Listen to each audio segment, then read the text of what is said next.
Hello and welcome to what I'm provisionally calling the Untitled Anarchist Seagull Channel News Brief, for lack of a better name that has occurred to me. Today is Wednesday the 13th of August, and this is another just short video where I look at some of the things that are worth paying attention to that I've seen this week, and whatever thoughts I might have on them.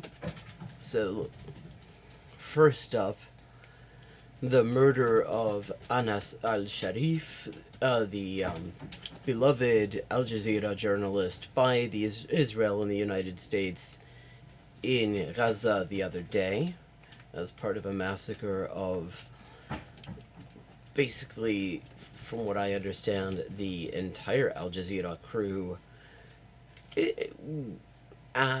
one should add, as part of an attack on a hospital. Again. There were a couple of very good pieces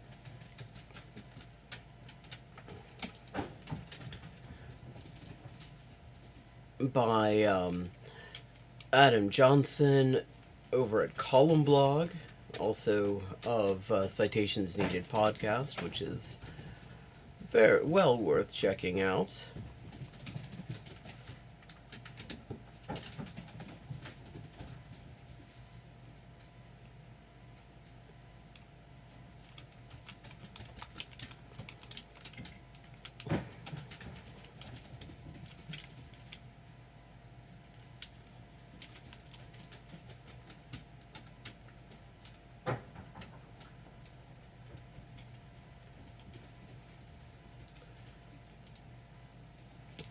An Israeli cruise ship, another one, received a not particularly warm welcome at the Greek port of Volos.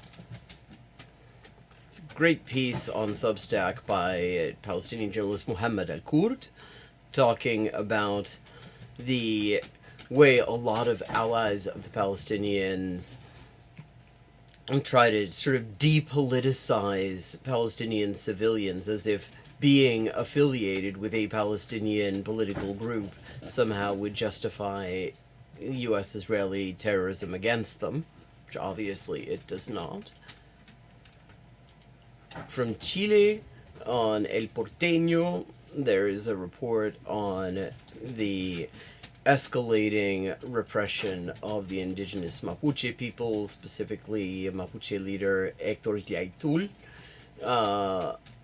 under the current government there. And we have an interview with Mike Fuckabee about the Gaza Holocaust Front, which he decided to do a propaganda tour of recently.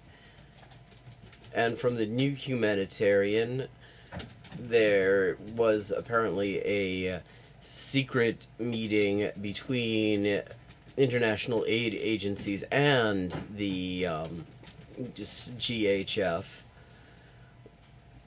which has the head of UNRWA, Philippe Lazzarini, calling for explanations. And we're also going to talk a little bit about the Big Balls Beatdown. So,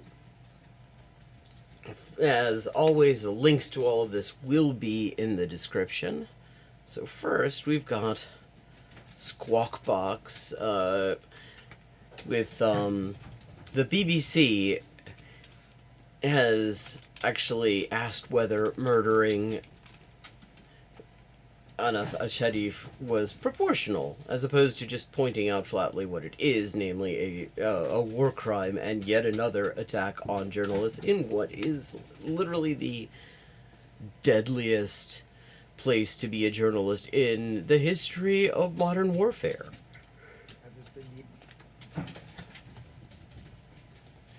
Issue throughout the war. There's the question of proportionality. Yeah, BBC, that's the fucking question. The question of proportionality. We're 22 months into a genocide that appears to have killed as many as a third of the population of the occupied Gaza Strip.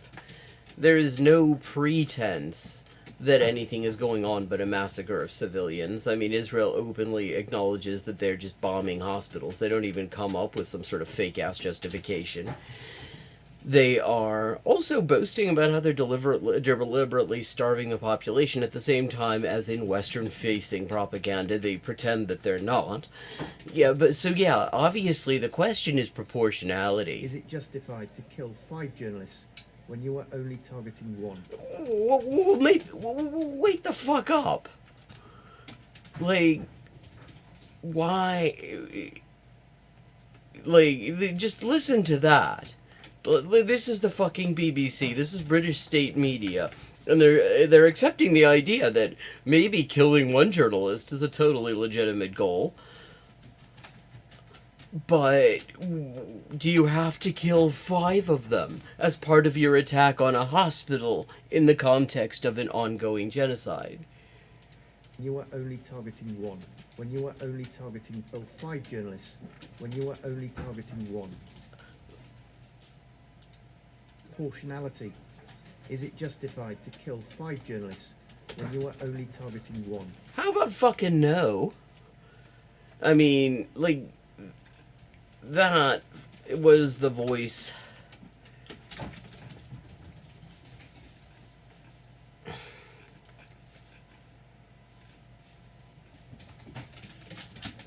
Yeah.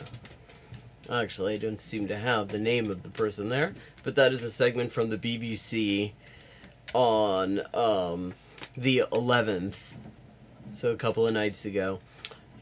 And it just really underscores the degree to which British state media, hardly alone in this, is directly complicit in manufacturing consent for this fucking genocide, and really how everyone who has any attachment to the concept of being a journalist working there should be absolutely hanging their heads in shame.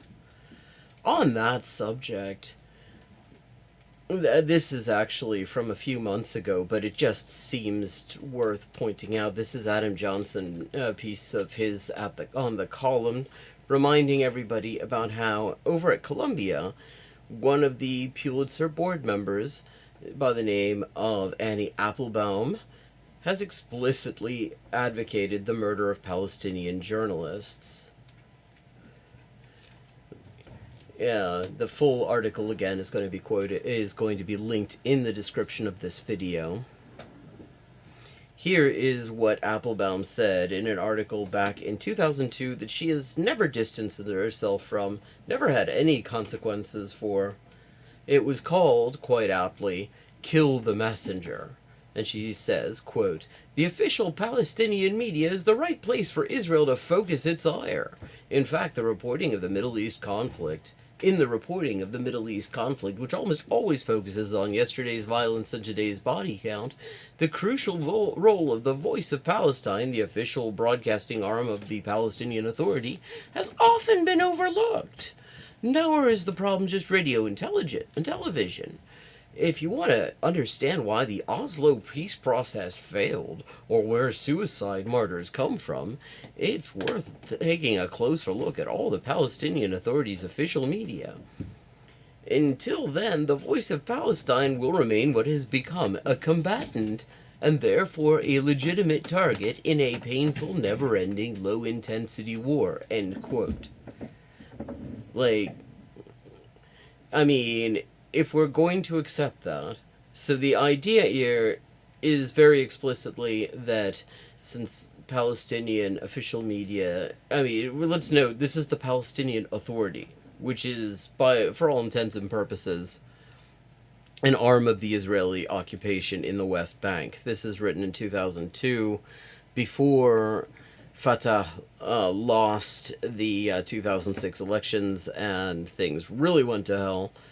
There were still some reasons to believe that maybe there was something useful for the Palestinians coming out of the PA back in those days.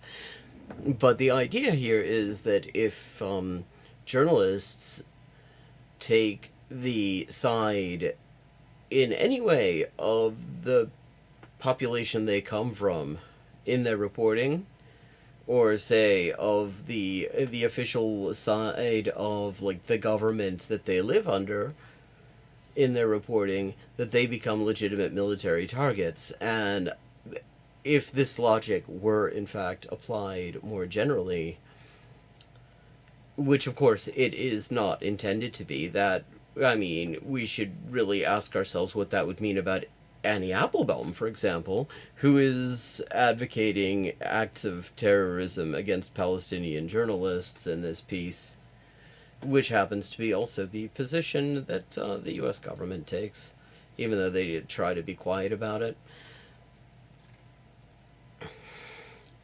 It goes on, though. This is citing a political cartoon. Again, it is really well worth reading. Adam Johnson always is. Here's another quote from Applebaum. "They are subtly, and sometimes not so subtly, anti-American." Gee, I wonder why people being ethnically cleansed with U.S. weapons would be anti-American. But I digress. A recent cartoon in Al-Hayat al-Jadida, the Palestinian Authority official daily, showed a blindfolded George Bush, aiming missiles indiscriminately at a dartboard covered with the names of Arab states. One of his darts had hit the bullseye marked Afghanistan. Another had gone astray and hit an Arab man in the back. The caption read, "The war in Afghanistan is only the beginning." While there is plenty of other anti-Americanism in other Palestinian media, as indeed in Arab media everywhere, this is the voice of the Palestinian Authority, the government of Yasser Arafat, a frequent visitor to the White House. Like, yeah, the end quote. Yeah, this is the argument she made. She's on the Pulitzer committee over at Columbia, which used to be a university and now is trying to be sort of a bricks and mortar PragerU, because even though they've got a massive fucking endowment and they don't really need to worry too much about Department of Education funding, they're just a hedge fund that offers classes, and so it's easier to just maintain the income stream rather than troubling their lawyers. So they've decided to just do racist propaganda. And so, I mean, Annie Applebaum fits into that perfectly. But yeah, so this is the sort of climate that makes it justifiable to... makes it acceptable to just murder hundreds of Palestinian journalists, as the U.S. and Israel have indeed been doing since October 2023, and even before that.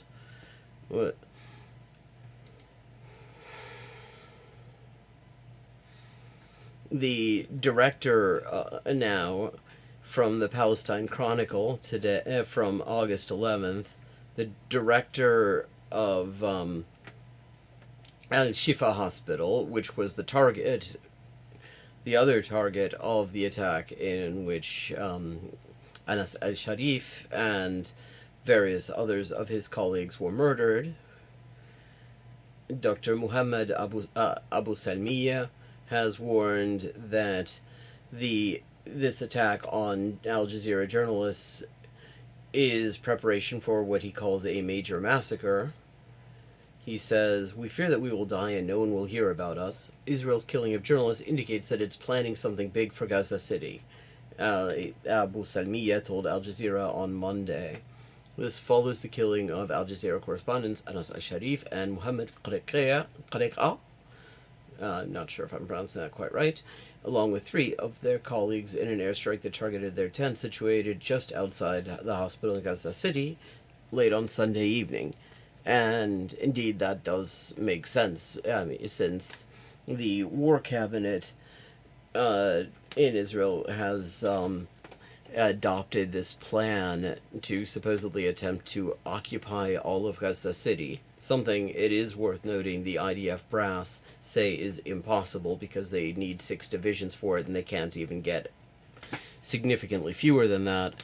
They've had trouble calling up reserves for the current deployment, which is much smaller.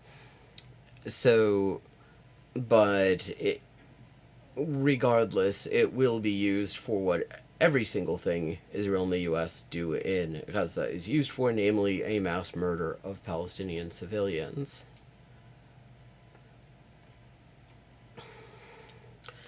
Now, from Mohammed al-Kurd's piece,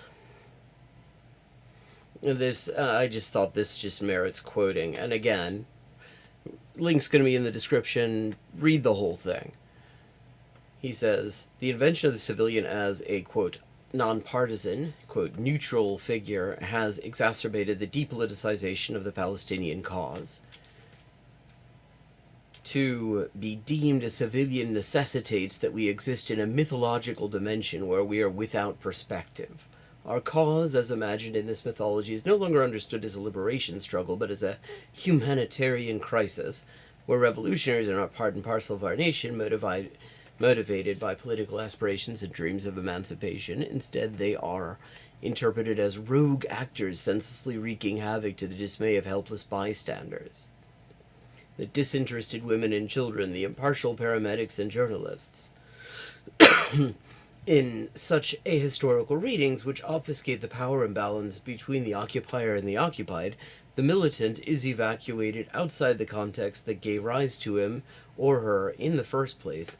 The newscaster is expected to present the killing of her siblings as if she were an unbiased observer, and the nurse whose patient is a beloved co-worker maimed by an airstrike is expected to maintain professionalism, to not seek revenge on the drone operator. End quote. And again, as I was just saying a minute ago, I mean, if we apply this sort of logic literally to anywhere else, we see that it was never meant to be applied generally, that this is a standard that is exclusively meant to be applied to journalists in populations that are targeted by the regime we live under as official enemies. Because it is taken, of course, as a matter of course that, like, U.S. journalists back whatever the fuck the U.S. military is doing to people in the world. That is just accepted, to the extent that when a U.S. journalist or media figure bucks that trend and says, wait a second, what the fuck are we doing? There is outrage over it. People may remember Phil Donahue losing his job because he just said that he was against the completely illegal and mass murderous invasion of Iraq. Or there was actually complete asshole, anti-vaxxer, white supremacist, and general piece of shit, Bill Maher, who in, like, one moment where he did not completely suck, pointed out that it's sort of absurd to refer to suicide attacks, martyrdom attacks, as cowardly, as if that was somehow more cowardly than sending a missile from thousands of miles away to blow up a whole huge number of people.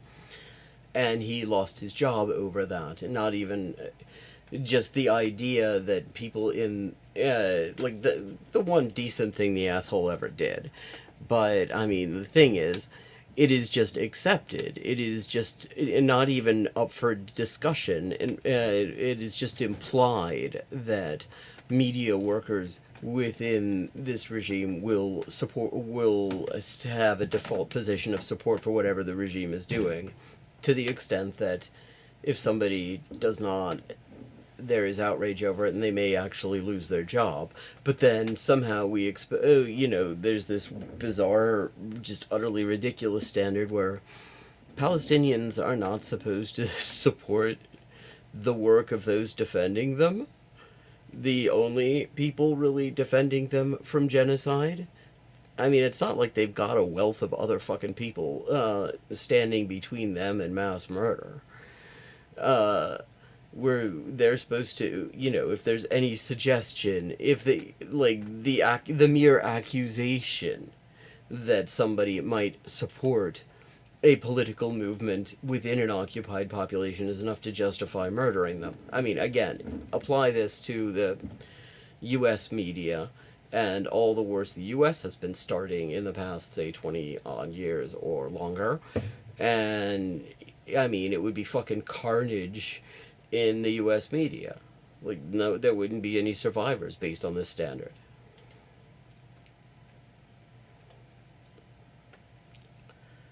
Now I bring you some of the fight back. This is some footage. It's from Who's it from? The Middle East Monitor. Again, link in description. Of what happened when an Israeli cruise ship tried to dock in Volos in Greece.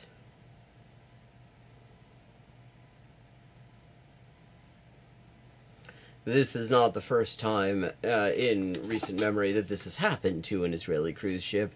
They're getting unwelcomed quite a bit by by members of the public in Greece, and Greek dockies are amongst those who have refused to offload and unload military material headed to Israel, which is something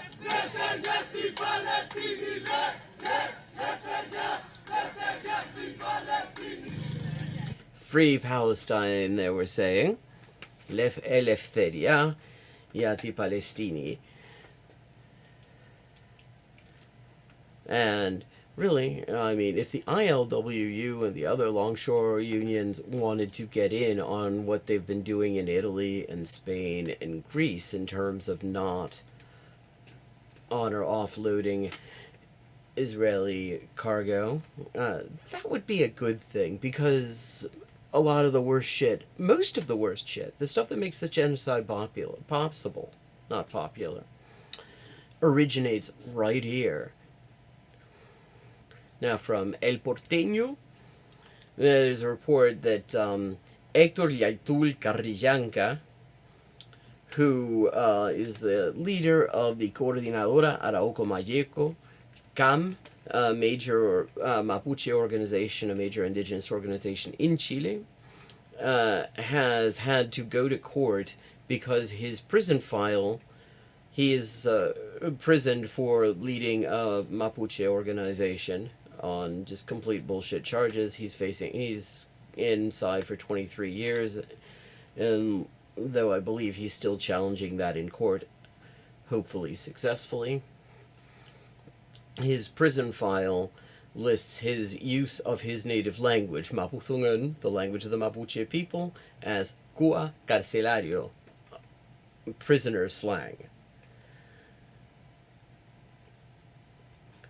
The article in El Porteño notes that the people ultimately responsible for all of this are Gabriel Boric, the president, and his Minister of Justice, Communist Party member Jaime Gajardo.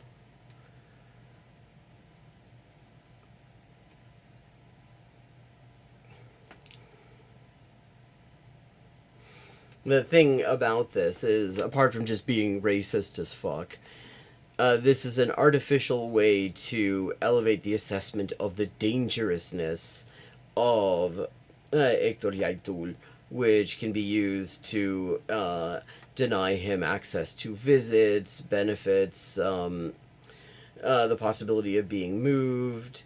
In general, his conditions of incarceration are entirely dependent on these sorts of things.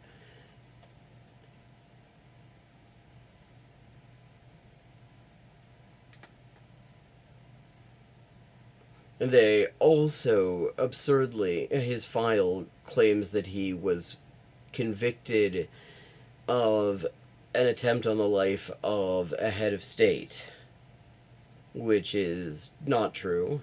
He was convicted of contempt of authority under Article 261, number 2, and Article 262 of the Chilean Criminal Code for, again, advocating the liberation of his people.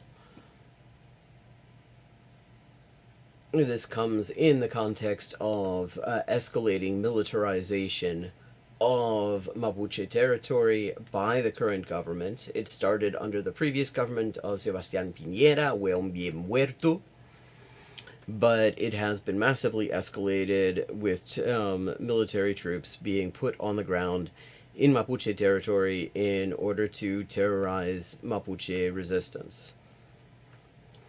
Again, full link, it's in Spanish, but the full link will be in the description.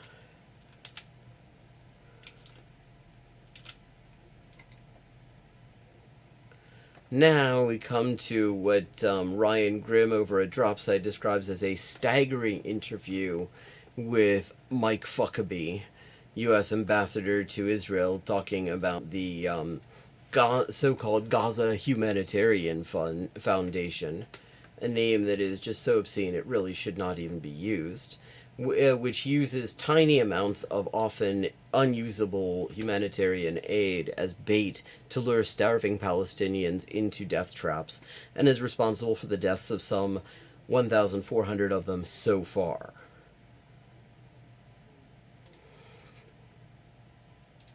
Here is some of that interview.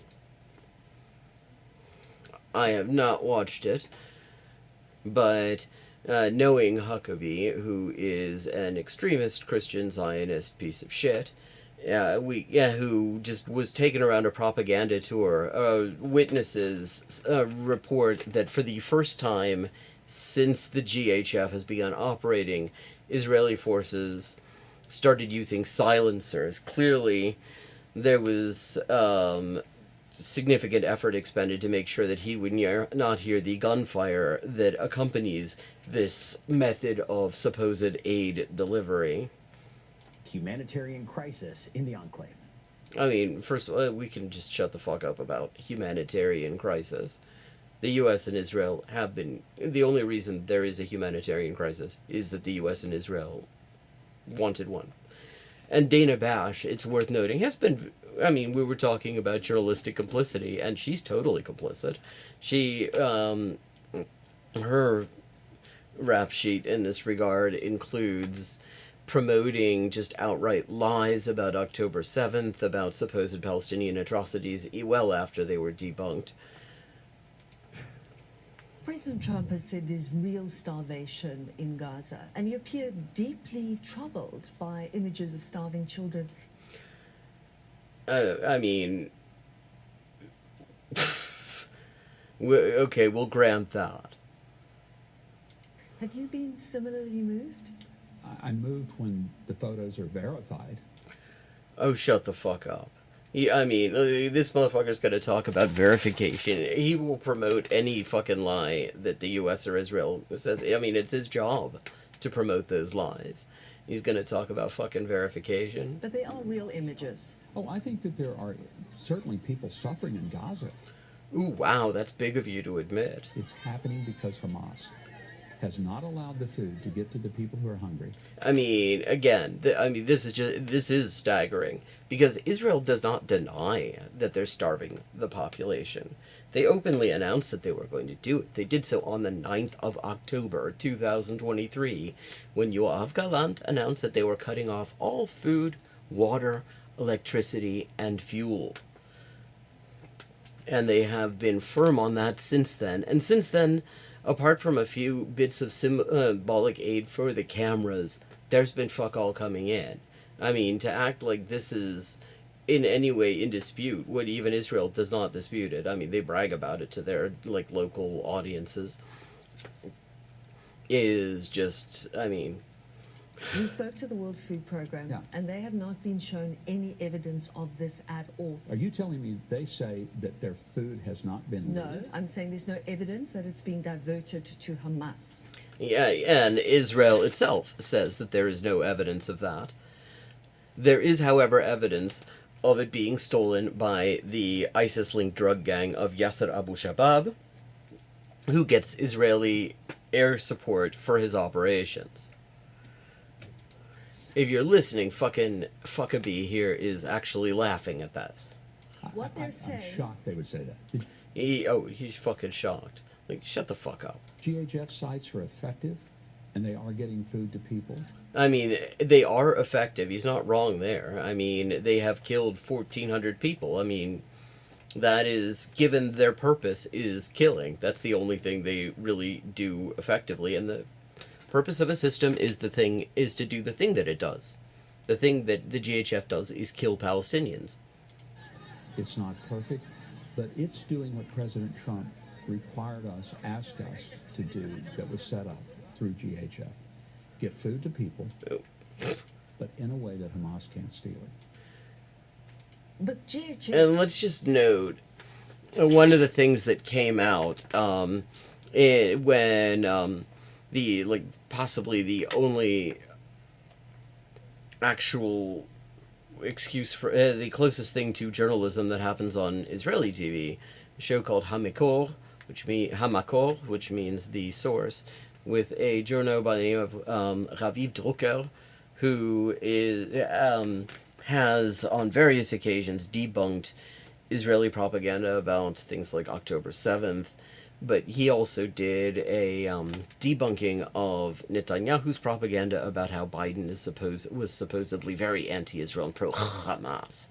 And one of the things that came out of his extensive interviews with top Biden officials and top Israeli officials, including the Israeli ambassador at the time, was that actually Biden specifically told Israel to withhold aid if they felt inclined to claim that it might go to Hamas. So this is not a new thing. These claims that supposedly Hamas is stealing the aid with absolutely no evidence, and that is the reason, and not the openly announced starvation policy, that people in Gaza are being starved. That is not a new thing, and it is important to keep that in mind, because a lot of people are pretending to have just noticed this. You have a lot of politicians, Democrats in particular, pretending they only just noticed that this is going on. This is a new thing. And the reality is, if you look at what they were doing at the time, the UN was warning that this was imminent back in late 2024. In fact, the U.S. Famine Early Warning System issued an alert warning that this was imminent in late 2024, and one of the last official acts of the Biden administration was to censor that report. This has been going on for a very long time, and Israel's been very open about what they're doing, even if for Western audiences they like to pretend that there's something else going on. Has no ability to verify who is getting that food. How do we know that those people aren't from Hamas? You can't absolutely guarantee that they're not. But there's zero verification process. Well, there's because it's not about... it's interesting that there's zero verification process, actually, because that just shows, again, that... I had not heard this before, but supposedly that is the concern, even though nobody seriously believes that that's happening, and even Israel admits there's no evidence of it happening, and there simply is no evidence. It's a lie. And this is the fact that there's no verification process is a pretty clear indication that that this was never what that was about, which anyone paying attention knows this is never what it was about. Screening to make sure they're not carrying weapons. Ambassador, the U.S. has thrown its support and money so they screen to make sure they're not carrying weapons, and then they fucking open fire on them. Behind GHF. It's a U.S. program. And yes, it's a U.S. program. And yet, every single day, there are people dying near dying. GHF sites. Tell me about the people dying at the GHF sites. In what way? Well, getting shot, Mike. They're getting shot. So you have no reports of anybody being killed near a GHF site? No, we've had reports that there have been incidences, but forgive me if I'm a little skeptical when someone says, these people are being killed at the GHF sites. I'm getting reports every day from them. Wait, he's saying... Every single day. If I would hear that, I assure you we'd be interested in getting the details. Yeah, I mean, he doesn't seem particularly interested now because this has been reported with video evidence in detail for a couple of weeks, but that's not surprising again, because this is the GHF doing what it's supposed to, and his job is to make sure that it's able to continue doing what it's supposed to by pretending to be a complete dickhead who doesn't know anything about what's fucking going on. His whole job here is to pretend to be a fucking rube. It's not hard, because he kind of is one. And if there was some random shooting of people who are coming for food, those people would be consequenced severely. Well, they're not. They would be fucking verbing consequence. Shut the fuck up. According to the UN, over 1,400 people have been killed trying to get food Mostly, they say, by IDF gunfire, nearly 900. But also by U.S. mercenaries working at the GHF, and one of them has actually given very detailed testimony about it. Near GHF sites. So, I mean, Huckabee claiming he doesn't know anything about this, he's obviously lying. Increasingly strong language is being used about Israel's prosecution of this war, including from Israeli organizations. They've been accused of genocide. If Israel is attempting genocide, they're really, really bad at it. Oh, I mean, this is the sort of thing, this is something that, like, Holocaust deniers do, too. With dishonest figures. Then they'll be like, oh, well, if it was a genocide, if they were murdering the Jews, how come they're still Jews? I mean, this is Ernst Zünder shit. This is Nazi shit. They could have had genocide on October the 8th. I mean, they did. Well, actually, on October the 8th, they just barely managed to reestablish their command and control. If they were, It took till the October the 9th before they actually reestablished control over the envelope settlement, so no, it would have been the 9th. But on the 9th, they immediately announced genocide. trying to commit genocide, it would not have taken them 22 months to do it. Has Israel? I mean, it took the Nazis 4 years. I mean, there are debates about when exactly the official decision was made, whether it was early 1942 or late 1941. But either way, it took them longer, and they also did not succeed in killing everybody that they were trying to kill. So, I mean, again, this is Nazi shit that Huckabee's doing. He's doing a Nazi thing. This should not be surprised, because he surrounds himself with fucking Nazis, and he is one himself. Committed war crimes? We don't know. We don't know because that. Yeah, I mean, this is what Matt fucking Miller specialized in. I mean, and the idea, these people, their job is to pretend to be rubes. To just pretend not to know anything about what's going on around them. Like, somehow they are unable to notice stuff that is all over the news and social media, and there are millions of bits of footage of. Requires a specific charge against a specific person. There are specific charges against specific people. I mean, your boy fucking Netanyahu has an arrest warrant against him. His boy Gallant's got warrants too. Those are very specific charges. With credibility and witnesses. I mean, how many fucking witnesses do you need? One of the things I believe about Israel is that it will prosecute its own people. Like, I mean, it's just looking at this guy's face. It's really quite remarkable how easily he lies. He manages, well, I mean, he blinks, but otherwise he mostly maintains eye contact. It's like Israel will prosecute it. Literally nobody believes Israel will prosecute its own people. When they tried to prosecute a rapist at Sde Timan rape camp because he went too far in his state-sponsored rape of Palestinian hostages, there were massive riots about the right to rape. And the Knesset got together and said, they debated whether it was okay to just, gang rape Palestinians, and overwhelmingly the dominant view was that, yes, indeed it is. So, yeah, I mean, obviously, they're totally going to hold people accountable for crimes that Israel is ordering them to do. One thing I haven't seen is who's calling for the war crimes against Hamas to be prosecuted? Really? Really? I mean, first of all, the ICC actually had warrants against both Yahya Sinwar and Mohammed Taif, both murdered by Israel, assassinated by Israel. And a lot of the charges on them were absolutely bogus. I mean, one of the most absurd and just galling things was that they were charged with torture, specifically related to October 7th, even though there's never been any evidence of torture. And Israel, despite extensive, detailed evidence of torture backed up by independent UN investigations, was not charged with torture. Who's asking for that? Who? Tell me.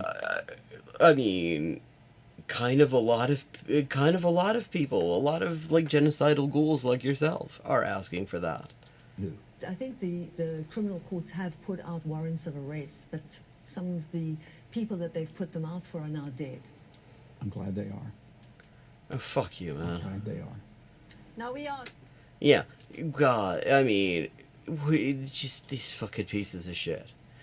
Now, on the subject of the GHF, now, it is, of course, basically universally condemned by every single actual humanitarian organization, whether it's the UN, whether it's Doctors Without Borders. I think it's 100 organizations now condemning the GHF. And from the New Humanitarian, again, link in description, it turns out there was a secret collaboration meeting, as the New Humanitarian describes it, with the GHF. And because there was a read-out memo from Tom Hart at interaction.org. I'm putting that up on screen. Now, if you look at the list of attendees, we see the main contingent was actually the U.S. mission to the UN, Ambassador Jonathan Schreier, Ari Vish, Bo Sim of the... Okay, but then we have Nazi ghoul Johnny Moore of the GHF, Joyce Msuya, the highest official of the Office for the Coordination of Humanitarian Affairs, Ali Raza Qureshi for the World Food Program, Lucia Elmi from UNICEF, and various others. Which just utterly flies in the face of all of the warnings about the war crimes that are being committed by the GHF. Oh, my mistake. Msuya is the second most senior official at OCHA.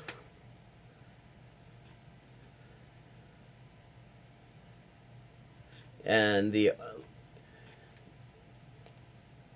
letter says, okay, the U.S. mission to the UN, led by Ambassador Dorothy Shea, organized a private meeting with a small group of us and Johnny Moore, executive chairman of the GHF. We agreed there would be no public comment on the meeting, and we were under Chatham House rule. Chatham House rule means that nothing can be quoted, and that is understandable since everybody who is meeting with these people, as Philippe Lazzarini of UNRWA points out, are like risking accusations of being complicit in war crimes and crimes against humanity. Hart says, the conversation was constructive, open, and we believe helpful. We agreed it would be good for all to lower the public rhetoric and to focus on moving forward, rather than what has been happened or said previously. We agreed the need was far outpacing the response, and the crisis required all hands on deck. Everyone should be doing everything they can to save lives. Which is, I mean, true, but why the fuck should GHF be involved in that, since they're not in the business of saving lives? They murder people. There was a sense we could and should operate in parallel, complementary ways, each doing what we can. You know, we'll feed people, GHF kills people. Fuller collaboration was raised without clarity on what that would mean, because, like, several concerns with the GHF model were tabled based on humanitarian principles.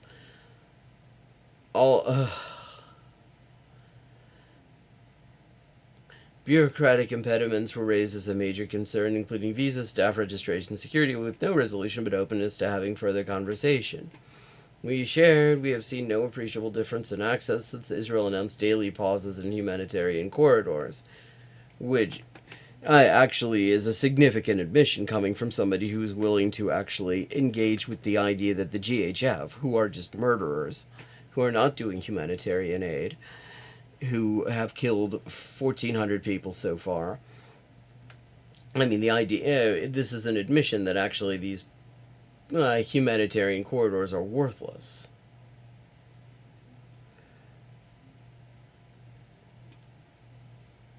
And that is co-assigned by the second highest person at OCHA.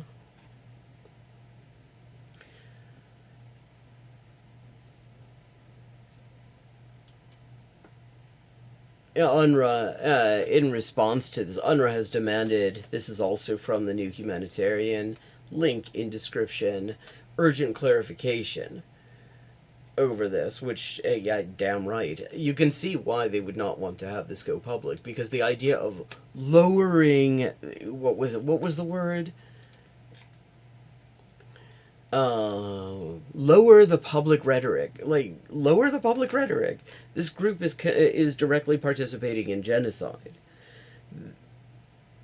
It is correct. It is a bare minimum to demand that it be dismantled, and that everybody involved in it be prosecuted.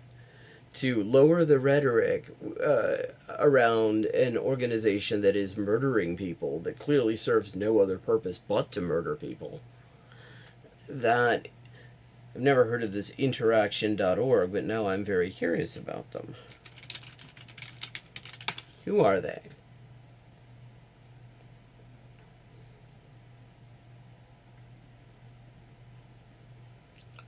About, okay, about who we are. Convener, thought leader, United Voice. Founded in 1984, Interaction is the largest US-based alliance of international NGOs and partners. We mobilize our members to think and act collectively and serve the world's poor and vulnerable on a silver platter, apparently.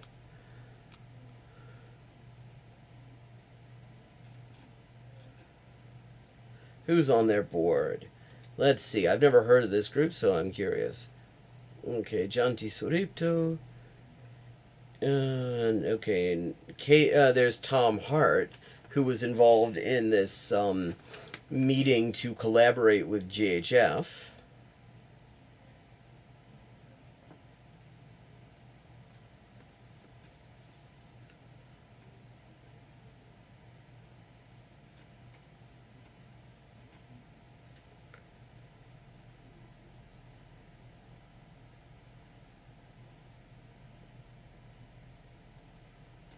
Other than that, nobody I've heard of, but somebody will have.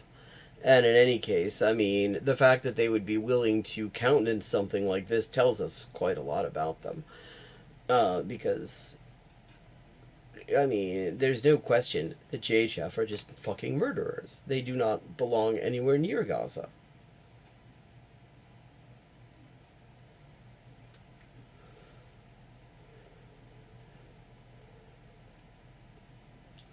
And here's they published the full letter of Philippe Lazzarini, and here's some highlights of that. The readout, if accurate, raises significant concerns and requires urgent clarification, particularly in light of the government of Israel's announcement that it intends to fully occupy Gaza City. The treatment of starving Palestinians at the distribution sites set up by the GHF has horrified us all. Nearly 1,400 people have been killed and more than 4,000 people have been reported injured while seeking food, the majority in and around those sites. Several UNRWA staff are among those injured, and at least one staff member remains missing.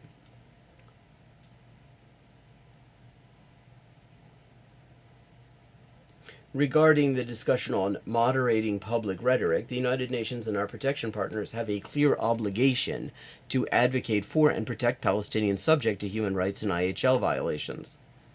That's the international humanitarian law, including when these are associated with the GHF. Silence in the face of incidents that may amount to war crimes, which have continued since last week's meeting, may be perceived as complicity. This may prompt conclusions that humanitarian principles have been subordinated to political or military objectives, which would have consequences for humanitarian action beyond Gaza. The same applies to any proposed cooperation with the GHF.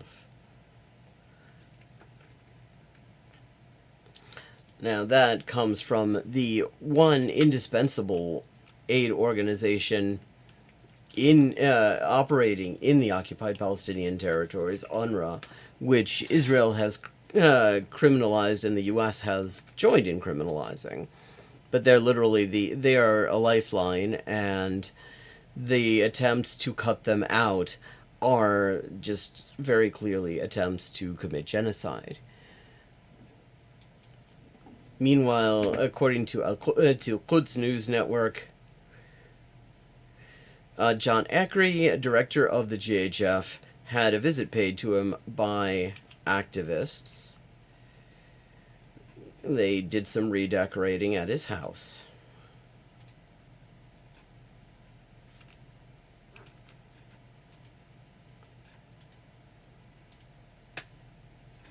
And that could not have happened to a nicer fella.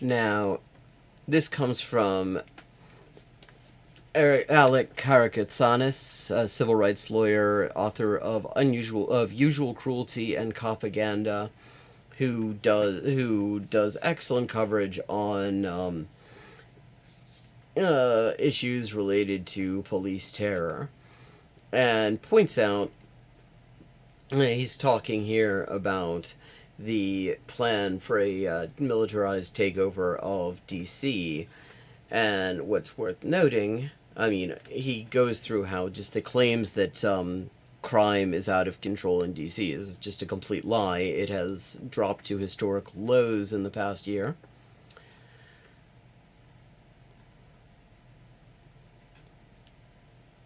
But one of the other things he notes is that as with many things Trump does, that he walks on the shoulders of giants. The DC Council had actually passed an overhaul of their criminal code a couple of years ago. Yeah, long overdue. It had not been previously revised since 1901, among other things, getting rid of mandatory minimums, reducing the maximum sentences for various things, and generally trying to make it a little bit less horribly racist. And this led to a shit fit on the part of the bipartisan shithead caucus in Congress, who voted to override local democracy in the District of Columbia and reverse those changes, and that was signed into law by Joe Biden over the condemnation of various human rights groups. This all comes on the heels of the alleged beating of what's his name? Edward Christine, also known as Big Balls, one of the people involved in what may be the largest breach of confidential data in history as part of the so-called Department of Government Efficiencies exfiltration of, we don't even know what the fuck that they actually got their hands on. But anyway, allegedly, he got his ass kicked by a couple of 15-year-olds.